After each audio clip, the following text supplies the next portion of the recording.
Morning, even afternoon, we got a bagger for y'all today, baby. What we got for y'all, here's a video from Ornery, as always, putting his YouTube in the description. Be sure to go check this dude out, man. He made a video compiling and listing the best thing in every Call of Duty that we've ever had. Let me know in the comments what y'all think. Hope you enjoy this like I did. If you do, hit the like, hit the sub. Most importantly, be sure to tell somebody love. I'll catch you in the next. We have a lot of bad Call of Duties in the franchise, but we also have a ton of masterpieces. Even with those bad ones, there's still something good to be said about each Call of Duty. I'm Ornery, and this is the best thing about every Call of Duty. Whether it be groundbreaking innovation, new game modes, or even small additions that would change the franchise forever, these entries can be as broad or specific as I find necessary. But go ahead and let me know what your favorite Call of Duty is. I'm going Red Tiger. Blue Tiger. COD 4 laid the foundation of what Call of Duty would be for the years to come and is a crucial blueprint for the franchise. One of the most basic but essential aspects of Call of Duty is the created class. For most people, this is a given feature, but in Call of Duty 4, this was the first one to have it. Perks, grenades, attachments, and camos will all be a hearsay for the next installments. But one other fundamental gameplay element is that this is the first time we would ever see kill streaks inAll of Duty. Although limited to just a UAV, airstrike, and helicopter, COD 4 come out? Whips, can you go look that up? Into the customized and abundant kill streaks to choose from in the future. But aside from being simple, the I UAV, think I was like 12. are now staples to the franchise as well. 2007, yeah, 17. That's what I meant.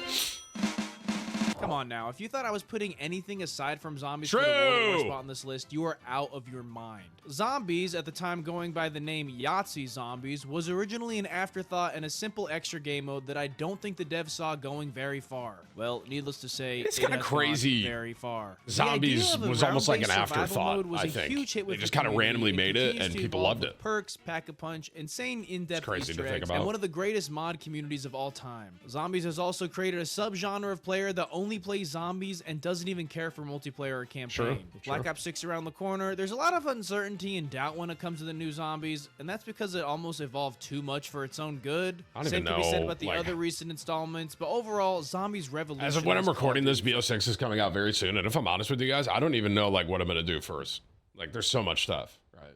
There's a campaign, there's obviously multiplayer, you got zombies, a theater mode. I mean, am I just gonna be a spectating streamer all day?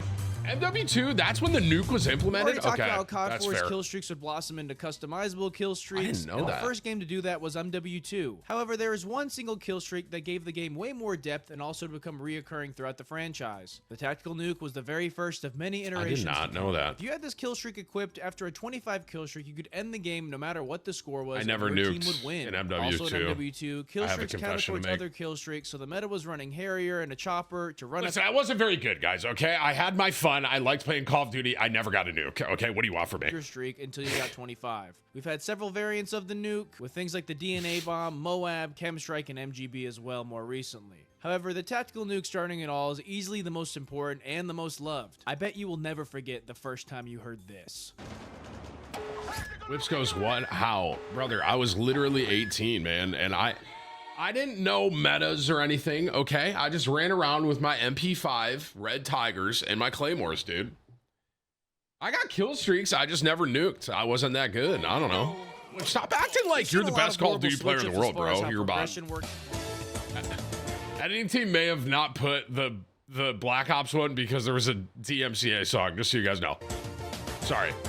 We've talked a lot about kill streaks in this video, but I promise this is the last time we will.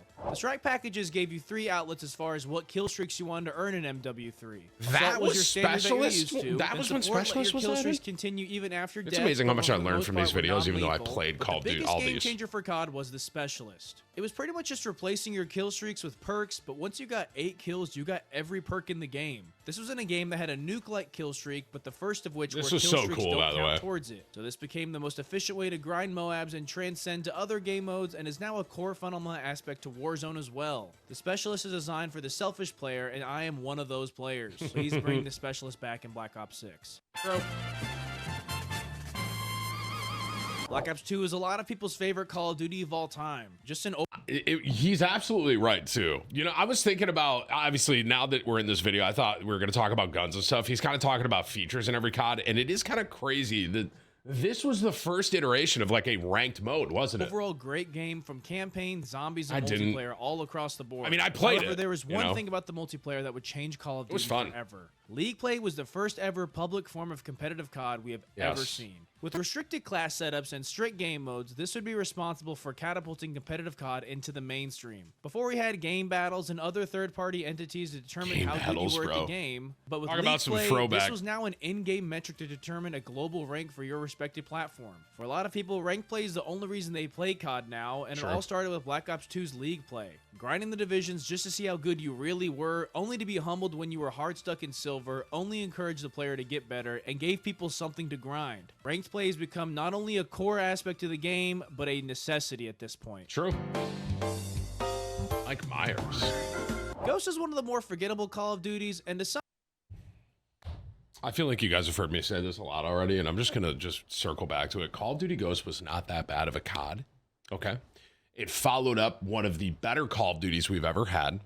And I've said this before, and I will say it again. If you launched Ghost in the last couple years of Call of Duties we have had, it would be viewed as a better Call of Duty. sum things up, I'll say that Ghost isn't necessarily a bad game, but it might be considered a bad Call of Duty game. So there's not much to choose from when it comes to innovation and change. But that all changed once the DLC came. With the slew of new guns and maps Wasn't this the first version of like Cranked? Ornery, I would have went with Cranked here. I think I'm right. Because they've kind of added that beyond it. Cranked was a game mode.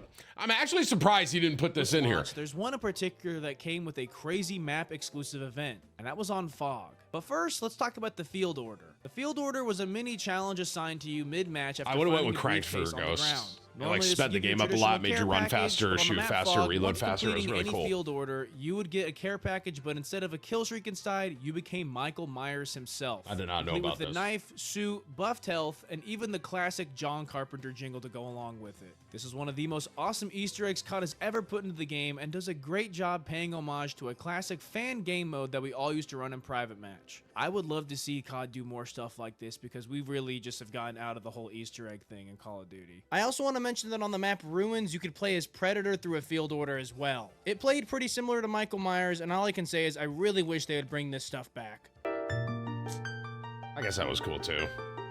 Okay, playing dress up in Call of Duty is the norm these days, but in Advanced Warfare, Was this is Advanced the Warfare first one the to loot really let you boxes? tweak your operator however you want. I really don't enjoy Advanced Warfare's gameplay or much else about it really, but being able to go crazy on the customization was a really nice feature. Maybe it started to get out of hand with things like the infamous gingerbread skin, and also That the literally fact that you looks got like a most of these Fortnite things one. from supply crates was pretty Supply pathetic. And this crates! is also where the Nicki Minaj idea was birthed, I guarantee it. But this is the only plus I have to Advanced Warfare.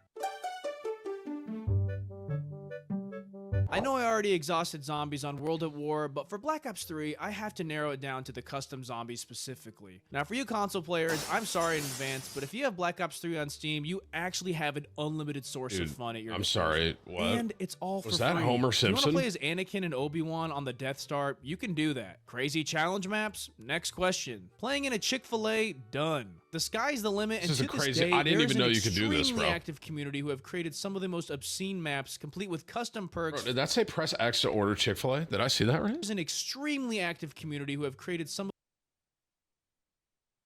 of the most obscene maps, complete with custom perks, full-fledged Easter eggs, and ridiculous custom That enemies is dope. as well. It's nice to see Call of Duty handing the keys over to the community for once. Black Ops 3 is objectively the best game for zombies, not only because of its stock and DLC maps, but the modded zombies as well.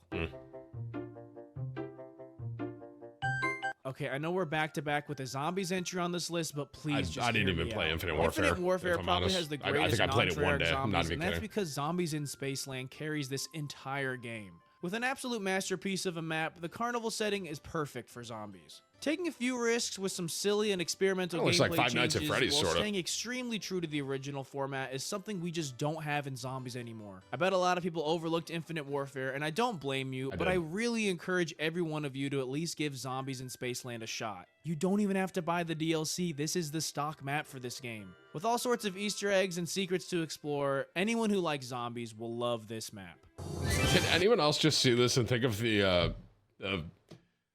At Universal Studios, they have the Men in Black ride. Anyone get? I don't know if that's just me. Shot. You don't even have to buy the DLC. This is the stock map for this. When game. you're in Universal Studios, they have like these. It's like an alien thing, and they pop up with these target. Brewer loves it. He loves going on that ride and then shooting all the aliens or whatever. To explore. Anyone That's who the likes first thing I zombies thought will of when love I this saw map. that. World War II War Mode. World War II was another forgettable and weird Call of Duty, but if you watch my Forgotten Game Modes video, you would know that the War Mode being brought back in this game was a major highlight for me. Taking on a more cinematic and very hands-on objective-based approach, this felt like you were playing a campaign mission, but in multiplayer. With awesome settings and several maps to choose from, like kind of little cutscenes like that too, right? During its life cycle. I know I'm kind of cheating here, but I also have to give the headquarters a shout here because it gave COD a way better sense of community than we've ever had before. Having that direct interaction with players was just awesome. Please bring back the COD headquarters overworld. You know, I talk a lot W choice on Blackout, by the way. Warzone on this channel, but I really don't think Warzone would be where it's at without Blackout. To sum things up, Blackout walked so Warzone could run. Sure. So what, the map wasn't the best, but we eventually got Alcatraz, which is Rebirth Island before it was Rebirth Island. Blackout's failure was due in part to the launch not being free to play, since that was the direction Battle Royale and live service game. And no crossplay. Am I right with that, Whips? If I remember right, Blackout was not free to play, and I do not think it was crossplay either. We're going. Had things been handled differently around its launch, so imagine Blackout free to play with crossplay. I mean, because Blackout could have been Warzone. It could have. Not really saying I enjoyed much of Blackout, but this was an experimental learning phase for Warzone that helped work out all of its kinks. Yeah, Warzone carries this for sure. All right, now we have Modern Warfare 19, and if you know me, there's only one right answer in my eyes, and that is Warzone. I remember getting the call from my employer that I no longer had to come to work for the foreseeable future because of the pandemic, and that immediately flipped a switch in me to go troglodyte dummy mode on Warzone. And let me tell you, this may have been the most fun era of not only Call of Duty, but gaming in general for me. A brand new Battle Royale on the COD engine that had reworked and refined all the bad things about Blackout was the greatest thing to keep me occupied during the pandemic. Although the future of Warzone would be very rocky and uncertain, there's no denying that Warzone took the world by storm and marked a massive turning point in gaming, nearly on par with Fortnite. It's funny he says that, because I was literally going to pause and say that Warzone was for Call of Duty what like Fortnite was to gaming. I don't know if that sentence fully makes sense. Fortnite, in my opinion, is a bigger scale than what Warzone did. Fortnite with the live events, constant collaborations. I mean, the game is still going on to this day, right? And so is Warzone. But this launch of Warzone for me was almost like the launch of Fortnite. Like, I could not stop playing it. I wanted to keep playing it. I was having so much fun with it. I mean, Warzone brought me back to Call of Duty like full time after not, you know, if y'all watched me, you knew I started, you know, Call of Duty Black Ops 2, and then I kind of went CSGO. You know, he has some PUBG H1Z1 in there. You have Overwatch, obviously. Now here I am playing Overwatch again. But I didn't really come back fully to Call of Duty until Warzone, bro. So this for me, this is like my Fortnite. Warzone launch was my Fortnite. I don't know if that makes sense. Like, that is something I fell in love with, and it brought me back to a game I loved in a completely different way. But Pandemic Warzone is just a crazy feat that we will never see again. And I'm also going to say what he just said here. I don't think we'll ever experience that again. I hope we do. I hope we do. Verdansk is coming back later this year. I don't think it's going to hit like it originally did, though. That's me personally. Because you guys got to think about it, man. When we all first started playing Warzone, no one knew what we were doing. Myself included. Like, we didn't know.